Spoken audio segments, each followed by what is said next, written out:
ওই ভিলেনরা কিন্তু প্রমাণ করে দিলেন আমরা শুধু চলচ্চিত্র না সত্যিকারের ভিলেন। সাংবাদিকদের উপর হামলা কেন? মায়ের বন্ধে মায়ের দিতে চাই, সেই মায়ের হবে আইনের মায়ের। সাংবাদিকদের অ্যাকশন। একজনের তো মাথা 7টা সেলাই লেগেছে, চোখের মধ্যে চোখের এখানে 4টা সেলাই লেগেছে। আমাদের কোন সাংবাদিক যদি অন্যায় করে থাকে, তবে অসদাচরণ করে থাকে, আপনারা আসেন আমাদের কাছে বিচার দেন, আমরা দেখেন কি ব্যবস্থা দেয়। আলেকজান্ডার বোম যে হাত দিয়ে আমার গণমাধ্যম কর্মী ভাইকে গলা তুলে ধরেছেন, ওই হাত ভেঙে দেওয়া হবে।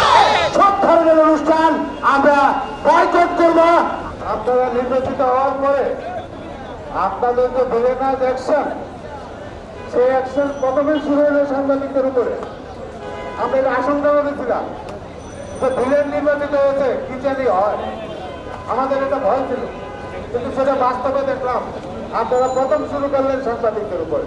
কেন রে ভাই, আপনারা ভিতরে যা যা করেন করেন, ফিল্মের ভিতরে করেন, আমরা তো এটা খারাপ দেখি না, কিন্তু বাস্তবে আপনারা আমাদের উপরে চড়া হইলেন কেন?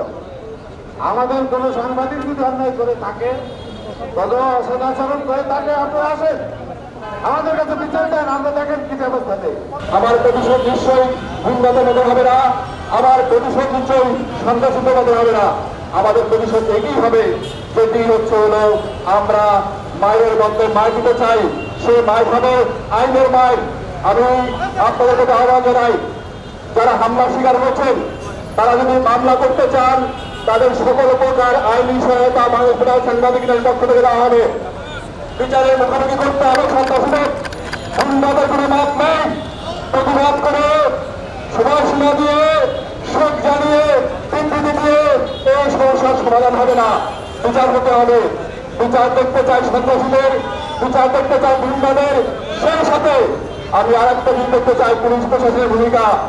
এই রঙিন দুনিয়ারে নায়কটাকে তুমি নাচবেন না সাংবাদিকদের পক্ষে থাকবেন, সন্ত্রাসীদের পক্ষে থাকবেন না গণমানুষের পক্ষে থাকবেন, গুন্ডাদের পক্ষে থাকবেন না গণতন্ত্রের সাথে থাকবেন, সেই পক্ষের জবাব পেতে চাই আমি। যেই 3-4 জন তাদের নামে আমরা সাধারণ ডায়েরির তেজগাঁও থানাধীন শিল্পাঞ্চলে আমরা আমাদের সংগঠন থেকে তাদের মাধ্যমে আমরা সাধারণ একটা ডায়েরি করব। এবং আমরা তো বলেছি যে আপনি দেখেছেন যে বর্তমান সভাপতি এবং সাধারণ সম্পাদকের কাছে তাদের যে গঠনতন্ত্র আছে সেই মোতাবেক তারা তাদের এই যে সদস্য তাদেরকে কি শাস্তি দেয়, দৃষ্টান্তমূলক শাস্তি দেয়। কারণ আপনারা দেখেছেন যে ভিডিও ফুটেজে দেখা গেছে চলচ্চিত্রের যে হাঙ্গামা ওই টাইপেরই মারামারি, ওই টাইপেরই দুর্ঘটনা ঘটেছে এদের উপরে। তো এইখানে আমাদের 6-7 জন খুবই আহত হয়েছে। একজনের তো মাথা 7টা সেলাই লেগেছে, চোখের মধ্যে চোখের এখানে 4টা সেলাই লেগেছে। যাই হোক, সব মিলে যেটা হয়েছে যে আমরা যেই মানববন্ধনটা করেছি, এখানে আমাদের যে জনাব ওমর ফারুক সাহেব উনি বলেছেন 24 ঘন্টার মধ্যে ওনাদের সভাপতি সাধারণ সম্পাদককে যে এই যারা এই কর্মকাণ্ডে জড়িত তাদের শাস্তিমূলক ব্যবস্থা নেন। আসলে এটা আসলে অনাকাঙ্ক্ষিত ঘটনা হলেও এটার বিচার হওয়া উচিত। বিচার বলতে এখন শাস্তিমূলক বিচার বলতে যে প্রতিষ্ঠান বা যারা যেভাবে এই এই কর্মকাণ্ডের সাথে জড়িত হয়, আমরা তাদের সেটা সরকারি দল বা বিরোধী দল যেটাই হোক না কেন তাদের কাছে আমরা জানাই, সেটা তারা তাদের সংগঠনের গঠনতন্ত্র মোতাবেক বা তাদের যে বিধি আছে সেই মোতাবেক তারা সেই সদস্যদের আসলে শাস্তি দেন। শিল্পী সমিতির কারোর সাথে আমাদের সাথে কথা হয়নি, তারা ওইভাবে করেননি, যোগাযোগও করেননি।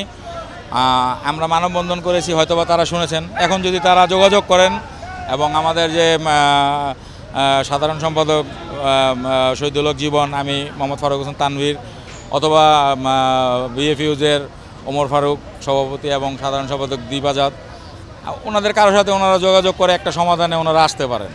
এবং আমি মনে করি এটা শাস্তি হওয়া উচিত। যারা করেছেন, আপনারা তো ভিডিও ফুটেজ দেখেছেন, এটা শাস্তির মতোই, গঠনতন্ত্রের অনুযায়ী যেই শাস্তি সে শাস্তি হওয়া উচিত। ইতিহাসেই প্রথম এফডিসির ভিতরে কিন্তু ভিলেনরাই নির্বাচিত হইলেন। আর ওই ভিলেনরা চলচ্চিত্রের ভিলেন, কিন্তু ওই ভিলেনরা কিন্তু প্রমাণ করে দিলেন আমরা শুধু চলচ্চিত্র না সত্যিকারের ভিলেন। কারণ গতকালকে যে সাংবাদিকের উপর মারধর করা হয়েছে সেটা কিন্তু ভিলেনের মতো করেছেন। তারা কিন্তু মায়া মমতার চোখে চশমা নিয়ে তারপরে করেছেন।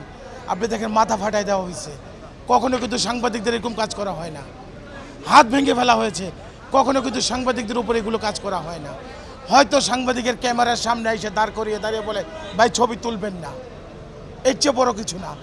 এই বিএফডিসিতে গতকালকে যে ঘটনা ঘটিয়েছেন এর তীব্র নিন্দা আমি জানাই, সাথে সাথে এটার বিচার আমি চাই। শিল্পী সমিতি গা ঢাকা দিয়েছেন, যেখানে আমরা যাচ্ছি বলতেছে বাসায় নাই, অফিসে নাই, এখন নাই, পাওয়া যাচ্ছে না। তাহলে আমরা কোথায় যাব?